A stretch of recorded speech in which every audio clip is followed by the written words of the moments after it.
Bonjour, bonsoir et bienvenue pour ce 61e numéro du Rendez-vous Ciné. Je suis comme d'habitude en compagnie de Blue Torch. Comment vas-tu? Et salut, c'est Blue Torch, ça va, et toi comment vas-tu? Eh bien, ça va. Ce mercredi, nous allons vous parler de Balles retrouvées, de la suite d'un film fasciste et nous terminerons par une réalisation de David Fincher.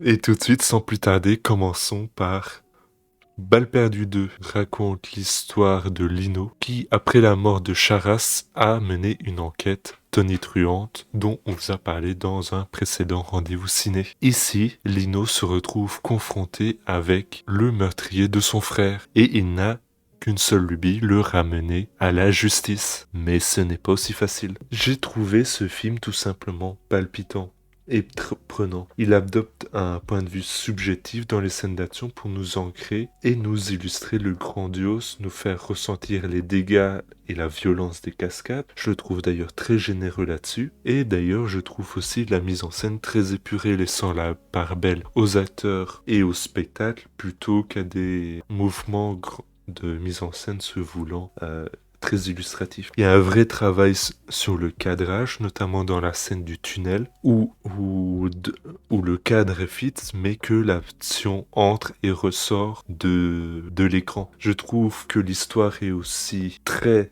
mais alors très bête. Franchement, c'est le plus gros point noir et le seul que j'ai contre ce film, c'est vraiment sa bêtise. Absolument aucun personnage ne s'écoute parler.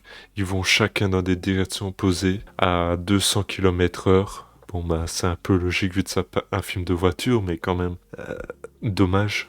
Mais sinon je trouve que c'est un vrai bon divertissement et que c'est un truc à voir, film à voir, qui sort un peu du lot dans la production actuelle Netflix. Mais toi Blue Torch, qu'est-ce que tu en as pensé? Eh bien, concrètement, je ne suis pas vraiment d'accord avec toi. Déjà, je n'ai pas été spécialement un grand fan du premier film Balle perdue, donc quand tu m'as annoncé qu'on devrait voir la suite pour le rendez-vous ciné, je n'étais pas des ravis. Et concrètement, pour moi, ici, ce film est encore pire que son prédécesseur. Déjà, tu as parlé de l'histoire qui est pour toi le seul bémol du film. Pour moi, c'est déjà un gros bémol du film. L'histoire n'est pas seulement bête, j'ai l'impression qu'elle est même inexistante, hein. Les personnages, tu l'as dit, ils ne s'écoutent pas parler et en fait, j'ai l'impression que les personnages s'en branlent de l'histoire, tout simplement, qu'ils font chacun ce qu'ils veulent et que c'est plus ou moins tout et que le but de l'histoire, c'est juste de faire de l'action. Et concrètement, c'est la seule chose qui fait. Alors, pour un film français, honnêtement, l'action était assez sympathique. Elle était vraiment assez belle, ça je dois le reconnaître. Et c'est un des points forts, si pas pour moi le seul point fort du film. Mais derrière, même si l'action pour un film français est sympathique, elle ne reste pas non plus exceptionnelle. Derrière, bah, si on retourne un peu dans le côté de l'histoire, honnêtement, rien ne va au niveau de l'histoire. Elle est inexistante, elle n'est pas du tout prenante. Tu as parlé du film qui était prenant. Moi, j'ai l'impression de m'être fait chier totalement pendant tout le film. J'ai l'impression que l'histoire tentait quelques plot twists et tout par rapport au premier film, même par rapport à elle-même. Mais globalement, bah, sans être attaché à l'histoire, rien ne marche dans le film. Et c'est pour moi le gros bémol du film.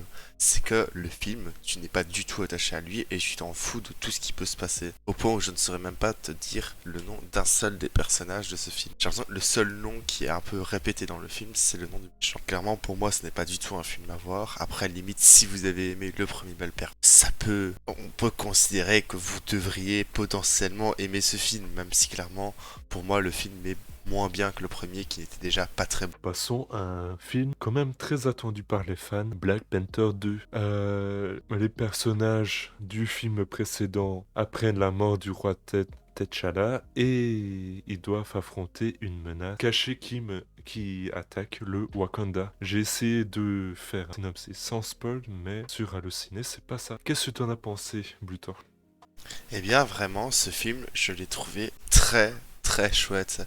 L'histoire est déjà assez intéressante, je trouve, avec un méchant qui, même si je sais notamment que Divan en parlera pas aussi bien que moi du méchant, mais avec un méchant qui est pour moi, je trouve, très bon, avec des enjeux assez intéressants pour le méchant, et même un développement au final pour le méchant, et honnêtement, le méchant était très chouette, même si en plus de base je n'aimais même pas du tout le méchant dans les bandes annonces. On voyait le méchant qui apparaissait à plusieurs moments ou dans les affiches ou quoi du film, et je trouvais le méchant visuellement à chier en termes de design. Mais honnêtement, dans le film, visuellement il rend déjà bien mieux, je trouve. Et aussi, juste sa personnalité et tout, la manière dont il fonctionne est très chouette, hein.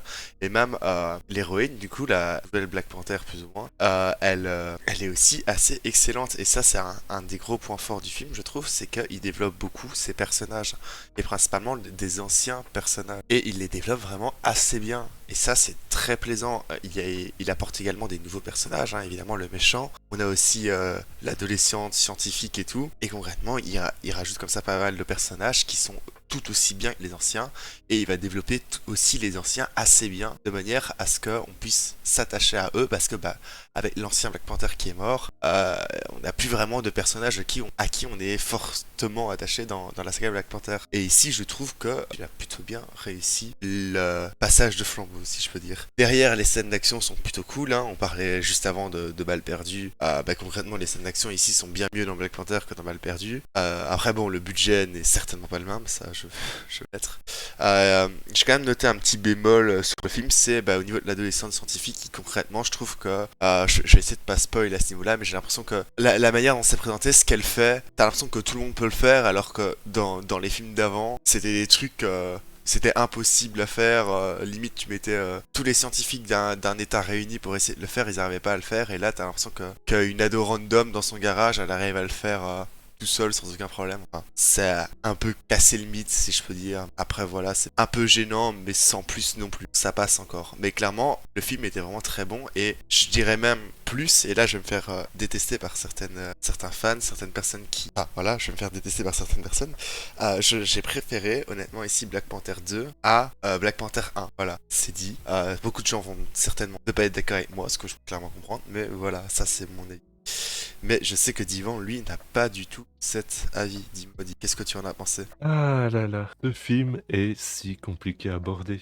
Et je vais essayer de ne pas être trop méchant par respect pour Chadwick Boseman, qui, malgré une carrière brillante, a commis les films Black Panther. Comme quoi, tout le monde commet des erreurs. Le film est divisé en plusieurs parties pris. Il doit à la fois traiter la mort de T'Challa, introduire la nouvelle Black Panther et raconter une histoire propre, l'histoire d'une guerre entre deux nations, deux pays. Et pour moi, c'est un échec assez cuisant. D'abord, la mort de T'Challa est expédiée dans l'intro, ce qui est en soi une bonne idée, comme ça évite d'encombrer le récit. Mais par contre, tout le reste du récit, c'est la guerre. Et la guerre est absolument inintéressante, sans oublier que je n'ai aucune sympathie pour les personnages de Black Panther 1 qui reviennent, évidemment. Black Panther 1 qui racontait au passage comment un dictateur autoritaire cassait la bouche d'un révolutionnaire qui voulait partager les richesses et le savoir. Un point de vue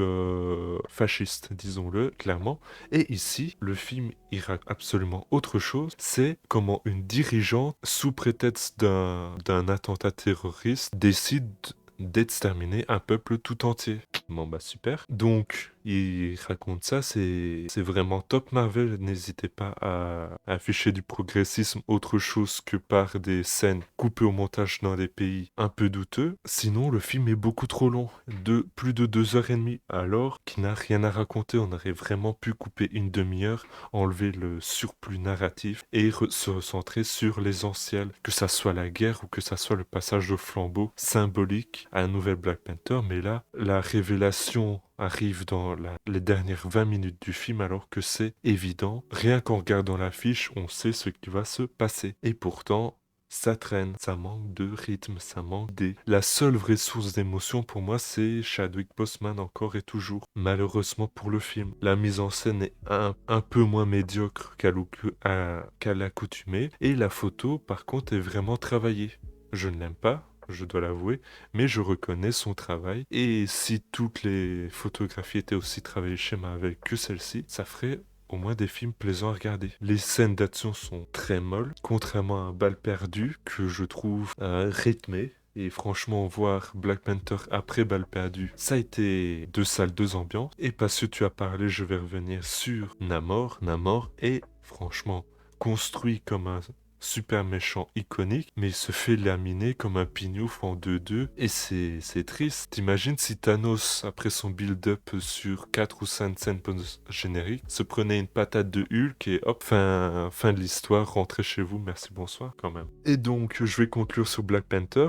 C'est une réalisation lamentable du MCU, une de plus, comme la saga en compte tellement. Mais celle-ci a pour originalité qu'elle porte un discours xénophobe et fasciste. Tant mieux, c'est un combo gagnant et Disney bien joué. Passe au troisième et dernier film de cette sélection. Gone Girl est un film simple et sobre, prenant parti pour narrer un cauchemar éveillé d'une relation de couple toxique de deux individus névrosés. En partant de cette idée, le film se pose en tant que film destiné aux adultes. Le récit pourrait sembler évident, mais pourtant il arrive systématiquement à surprendre le spectateur déjouant les attentes avec une incroyable réussite. Fincher pulvérise l'empathie générale qui s'empare d'une société à la moindre, j'allais dire surprise, mais non, au moindre événement marquant, choquant, traumatique pour le critiquer et par la même occasion critiquer les médias qui s'en servent comme argument de vente. C'est une réelle rupture entre la première et la deuxième euh, partie du récit qui crée le meilleur antagoniste du cinéma depuis 10 ans. Et donc, pour moi, c'est un film avec un récit profond et complexe, passionnant, un vrai chef-d'œuvre que Fincher nous a donné. Je suis court parce que je ne peux pas spoiler, mais si je pouvais, je vous en parlerais très longuement. Mais toi, Bluetosh, qu'est-ce que tu en as pensé? Eh bien, concrètement, c'est enfin, c'est le seul film de la sélection dont on est d'accord. Le film est vraiment très intéressant, il est extrêmement bien amené et son histoire est extrêmement prenante. Moi, je connaissais de base la fin du film avant de découvrir le film. Bon, ça gâche un peu certaines surprises, vraiment. Mais même en connaissant cette fin, j'ai été surpris par le film, en fait. Le film n'a pas du tout attaqué l'histoire par l'angle que je pensais. Et au début, clairement, on pense que le mari est coupable. Et la seule chose qui peut te faire dire que le mari n'est pas coupable, c'est qu'en fait c'est un peu trop gros de se dire qu'il est coupable. C'est genre, tu t'en doutes, ça ferait pas une bonne histoire si c'était vraiment lui. Et c'est là que le film arrive à te surprendre le plus, je trouve. C'est que, voilà, c'est mieux. J'ai tout ça un coup. Et c'est là que le film arrive à te surprendre le plus, je trouve, c'est qu'au bout de 1 heure de film, le film change totalement de direction et se transforme complètement où on ne va plus vivre le film uniquement du point de vue du mari. Et c'est là que le film devient le plus intéressant à mon goût. Même si le film était déjà très intéressant avant, la fin du film est très bonne également. Elle est vraiment excellente et je vous conseille juste de voir le film pour sa fin parce que c'est déjà très bien. Et honnêtement, en fait, j'ai même pas plus à dire sur le film. Je suis un peu comme un cas de dimanche, je pourrais en parler pendant très longtemps, mais concrètement, le film est très simple et fait tout globalement bien au point que réellement épiloguer dessus, c'est assez compliqué de juste avoir réellement la substance sans dire que le film est vraiment très bien. Et honnêtement, pour moi, foncez voir ce film si vous ne l'avez pas encore vu.